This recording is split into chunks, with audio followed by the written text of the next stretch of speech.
Baik, sebelumnya Assalamualaikum warahmatullahi wabarakatuh. Selamat pagi. Kita langsung mulai saja. Di sini kita akan membahas tentang lebih dari sekedar estetika, membongkar rahasia layout UI UX yang efektif.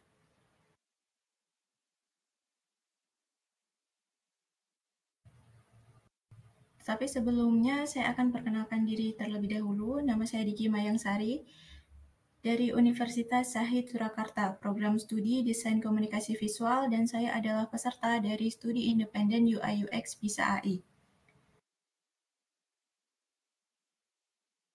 Mungkin untuk perkenalan cukup sekian, kita langsung lanjut saja membahas tentang tema webinar kita kali ini, yaitu lebih dari sekedar estetika membongkar rahasia layout UI UX yang efektif.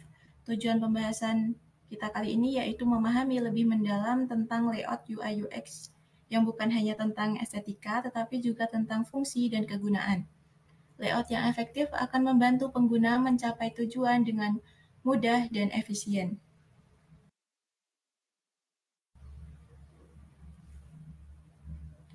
Agenda pembahasan kita kali ini yaitu mengapa layout UI UX penting, memahami elemen layout UI UX, membangun layout UI UX yang efektif.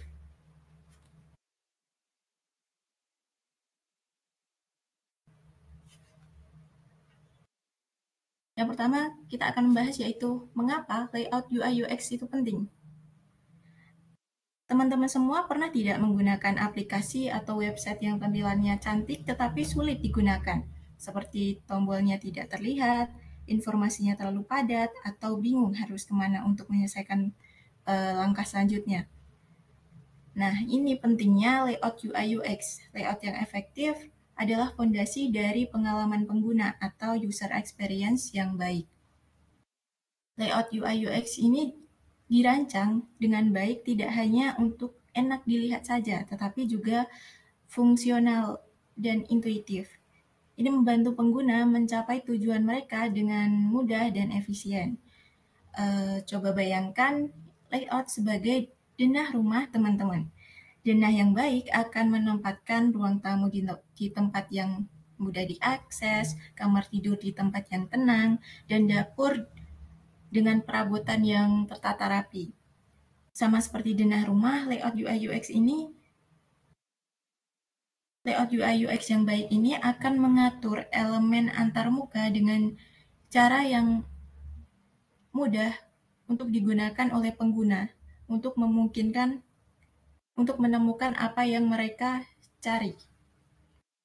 Yang selanjutnya yaitu memahami elemen UI UX. Teman-teman semua pasti sudah terbiasa dengan aplikasi dan website yang memiliki layout yang baik.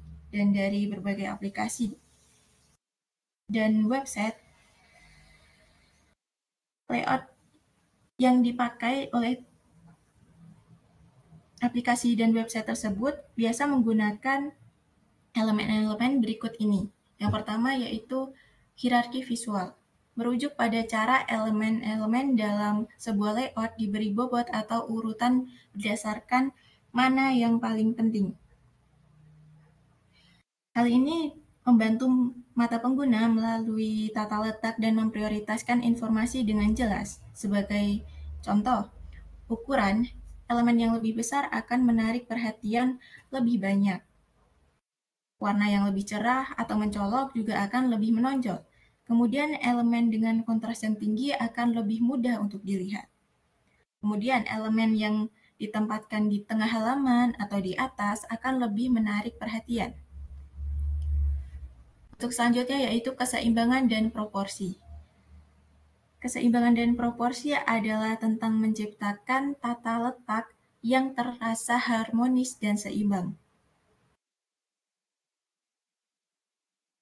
Sebagai contoh seperti berat visual, elemen yang lebih besar atau lebih mencolok harus diimbangi dengan elemen yang lebih kecil atau ringan.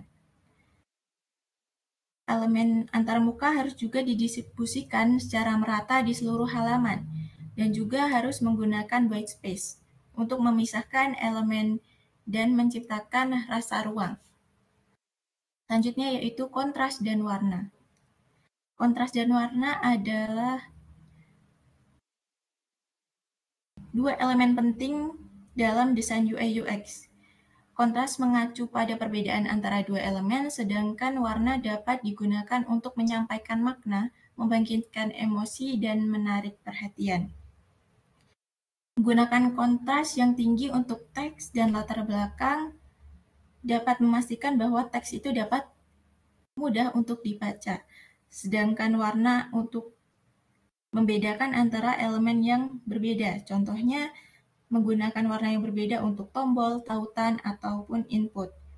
Menggunakan warna juga harus berhati-hati untuk menghindari menggunakan terlalu banyak warna karena dapat membuat tata letak terlihat berantakan. Juga harus mempertimbangkan makna yang dikaitkan dengan warna, seperti merah yang dikaitkan dengan bahaya, dan biru sering dikaitkan dengan ketenangan. Selanjutnya yaitu tipografi. Tipografi adalah pilihan dan pengaturan huruf dalam tata letak. Ini adalah elemen penting dalam desain UI UX karena dapat mempengaruhi keterbacaan, estetika, dan juga hierarki visual.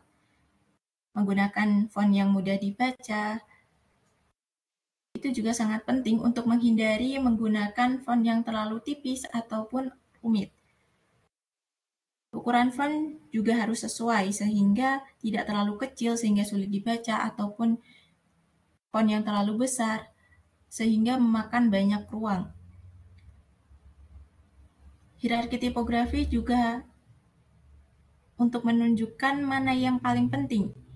Contohnya saat menggunakan font yang lebih besar ataupun lebih tebal untuk judul dan font yang lebih kecil untuk isi teks.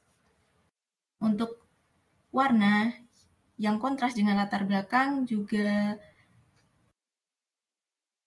perlu untuk memastikan bahwa tipografi ini mudah untuk dibaca.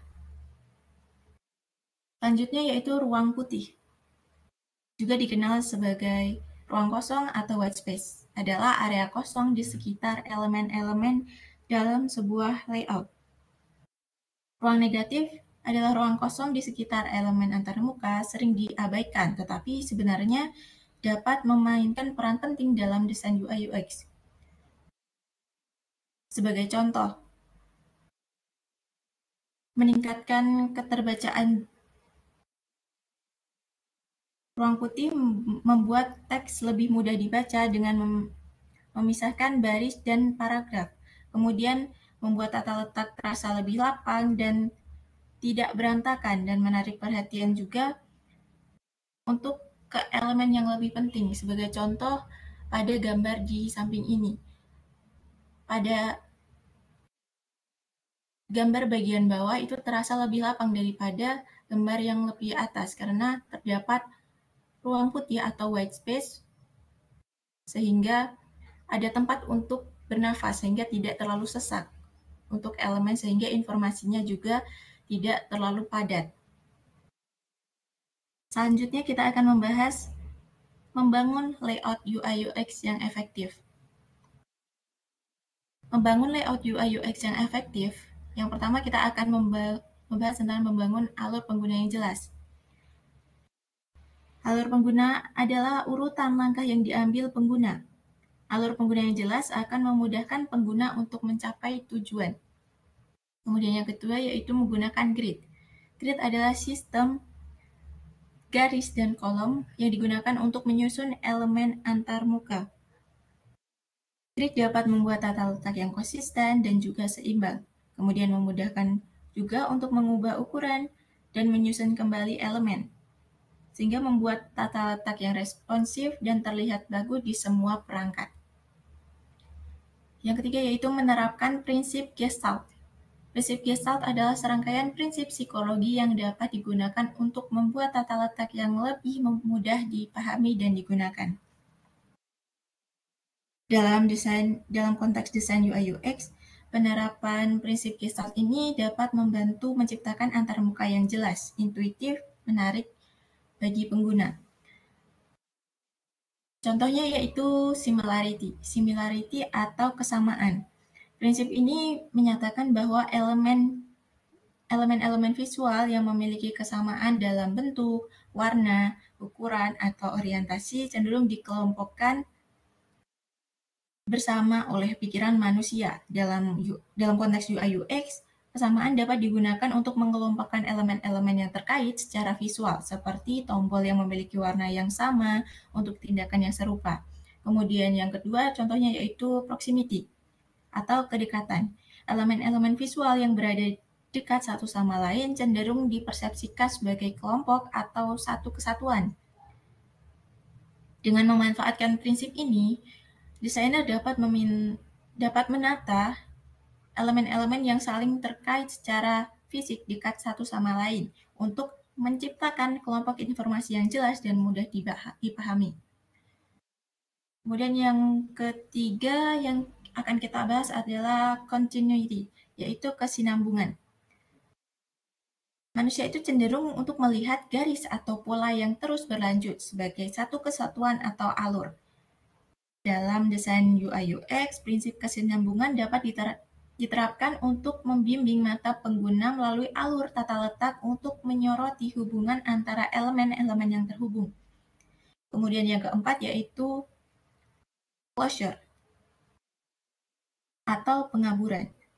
Manusia cenderung melengkapi bentuk yang tidak sempurna menjadi gambar yang dikenali. Prinsip ini dapat diterapkan dalam desain UI UX juga, dengan memanfaatkan elemen-elemen visual yang tidak lengkap atau prinsip untuk memicu imajinasi pengguna dan memperkuat kesan visual. Kemudian ada juga figure ground atau bentuk latar belakang. Prinsip ini menyatakan bahwa manusia cenderung memisahkan objek utama atau figur dari latar belakang. Dalam desain UI UX, prinsip ini dapat diterapkan dengan memisahkan atau memilih elemen-elemen yang jelas dan kontras untuk menjadi objek utama, sehingga membantu pengguna untuk fokus pada informasi yang lebih relevan. Kemudian juga ada simplicity atau kesederhanaan. Kesederhanaan adalah konsep penting dalam desain UI UX yang dapat diterapkan secara bersamaan dengan prinsip-prinsip Gestalt. Mengikuti prinsip kesederhanaan membantu menciptakan antarmuka yang jelas, mudah dipahami, dan juga menarik bagi pengguna. Selanjutnya yaitu ada desain responsif, yaitu kenapa harus menggunakan desain responsif? Karena desain responsif itu memastikan bahwa pengguna mendapatkan pengalaman yang optimal dengan mengakses melalui berbagai perangkat dan platform. Sebagai contoh, dapat mengakses melalui smartphone, tablet, laptop, ataupun juga desktop. Kesimpulan dari webinar kita kali ini yaitu layout UI UX bukan hanya tentang estetika, tetapi juga tentang fungsi dan kegunaan. Layout yang efektif akan membantu pengguna mencapai tujuan dengan mudah dan efisien. Hierarki visual, keseimbangan dan proporsi, kontras dan warna, tipografi, dan ruang putih adalah elemen penting dalam desain UI UX. Sedangkan membangun alur pengguna yang jelas, menggunakan grid dan tata letak, menerapkan prinsip Gestalt, desain responsif adalah cara untuk membangun layout dengan efektif.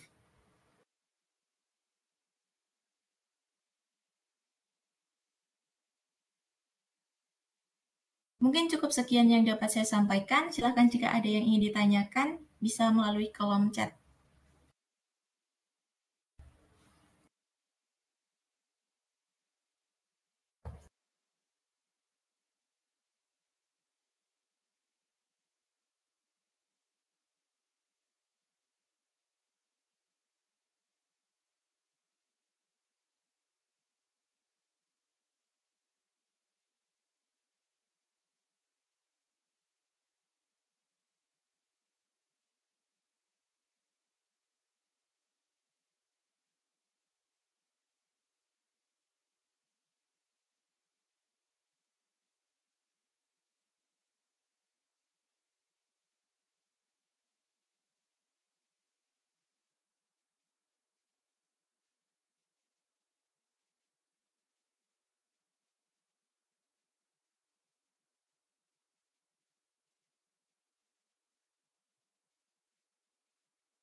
Baik, saya izin menjawab untuk pertanyaan dari Kak Laila.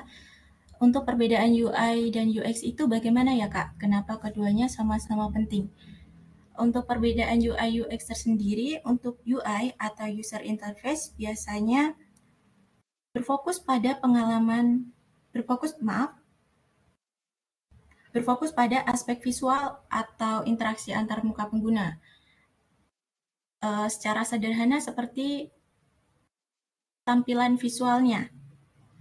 Biasanya meliputi pada tata letak, tipografi, warna, dan sebagainya. Sedangkan UX itu atau US atau user experience adalah berfokus pada pengalaman pengguna secara keseluruhan. Biasanya meliputi faktor-faktor seperti kemudahan pengguna, kegunaan, atau kepuasan, dan lain sebagainya. Kalau kenapa keduanya sama-sama penting? Karena keduanya ini saling berkaitan satu sama lain. Biasanya untuk user interface yang baik, biasanya juga akan meningkatkan user experience yang baik juga. Jika user experience yang baik juga akan meningkatkan user interface yang baik juga. Jadi itu semoga menjawab ya. Dan apa boleh diceritakan pengalaman Anda mengerjakan proyek dalam menyeimbangkan estetika dan fungsionalitas desain yang dibuat? Kalau dari pengalaman saya, biasanya saya mendiskusikan terlebih dahulu dalam sebuah kelompok apakah sudah sesuai dengan estetika atau belum. Apakah sudah sesuai dengan estetika dan fungsionalitas dalam desain yang dibuat. Itu sesuai dengan apa yang ingin kami capai, seperti itu.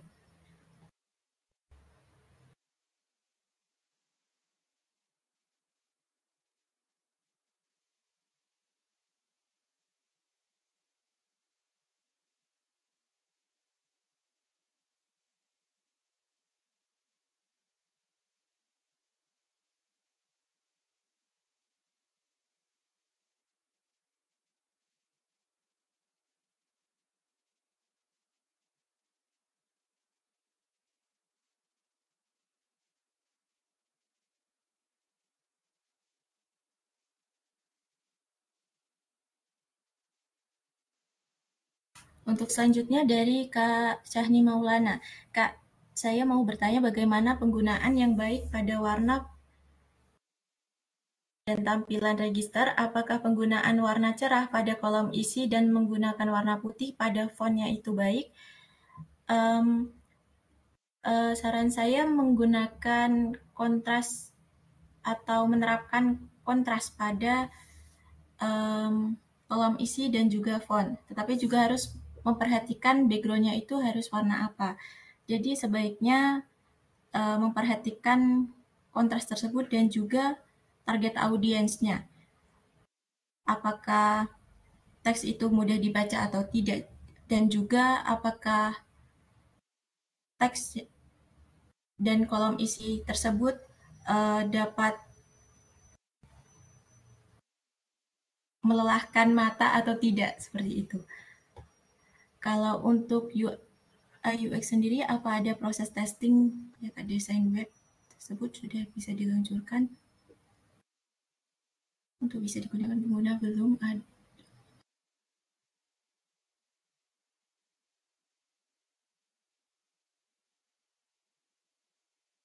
Kalau biasanya untuk proses testing ini yang paling mudah adalah menggunakan survei kuesioner. Biasanya ada standar-standar tertentu apakah produk atau desain web tersebut sudah baik, yaitu menggunakan survei kuesioner tersebut dibagikan kepada pengguna, dan jika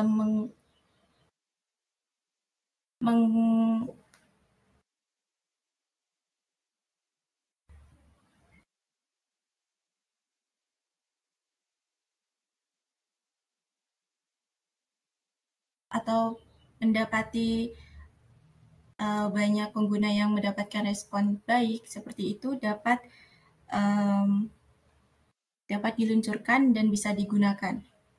Semoga dapat menjawab untuk Kak Laila dan Kak Syahni.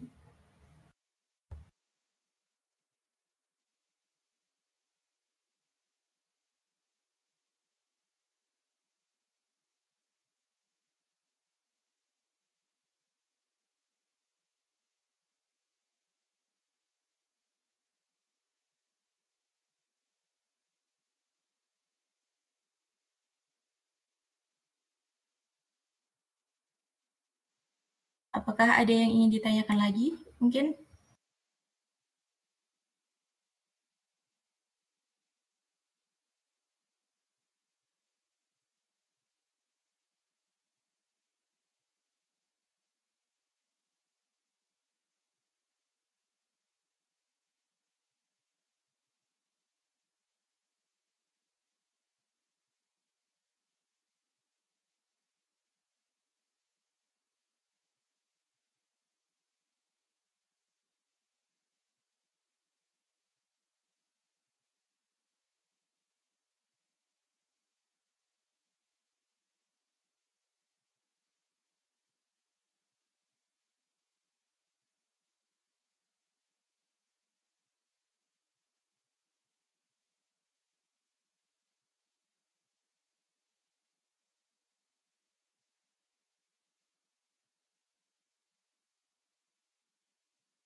Baik, jika tidak ada yang ingin ditanyakan, mungkin webinar kali ini cukup sekian. Dan terima kasih sudah mengikuti webinar ini dari awal hingga akhir. Semoga bermanfaat dan sampai jumpa di lain kesempatan. Wassalamualaikum warahmatullahi wabarakatuh.